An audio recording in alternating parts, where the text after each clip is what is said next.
ഞാൻ വന്നത് അങ്ങയുടെ അഹങ്കാരത്തെ എടുത്തു കളഞ്ഞ് അങ്ങയെ എന്നോട് ചേർക്കാനാണ്. അത്രയും കാരുണ്യമാണ് അവിടെ.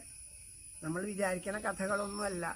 ശക്തനായ നല്ലവനായ മഹാബലിയെ ചവിട്ടിത്താഴ്ത്തിയിട്ട് നന്മയുടെ മുകളിൽ തിന്മ വിജയിച്ചു എന്നൊക്കെ പറഞ്ഞിങ്ങനെ പ്രസംഗിക്കണവരൊക്കെ ഉണ്ടാവും. അത് പ്രസംഗിച്ചോട്ടെ, വിവരമില്ലാത്തതുകൊണ്ടാണ്, സാരമൊന്നുമില്ല അല്ലേ. ശ്രീനാരായണ ഒരു മഹാദേവനെയൊക്കെ എത്രയോ നിന്ദിക്കുന്നവരെ കണ്ടിട്ടുണ്ട് നമ്മൾ. അവരെ പറ്റി അറിവില്ലാത്തത് കൊണ്ട് നിന്ദിക്കണമെന്നേ ഉള്ളൂ അല്ലേ. അദ്ദേഹം പറഞ്ഞ വാക്കുകളെയൊക്കെ വളച്ചൊടിച്ചിട്ട് പരിഹസിക്കുന്ന ധാരാളം പേരുണ്ട്.